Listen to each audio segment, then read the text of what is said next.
Sir నువ్వు ఇటు రండి మళ్ళీ ఇక్కడ గోదావరి తుమ్మల సత్యనారాయణ గారు వారి కుటుంబ సభ్యులు స్వామివారి ఆలయ నిర్మాణానికి 101 రూపాయలు సమర్పించారు.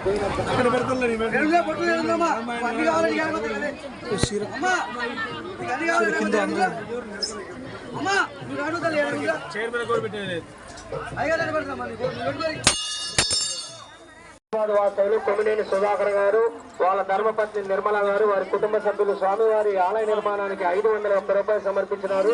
వారు కోరుకున్న కోరికలు నెరవేరాలి. జై నరసింహ, జయ జయ నరసింహ.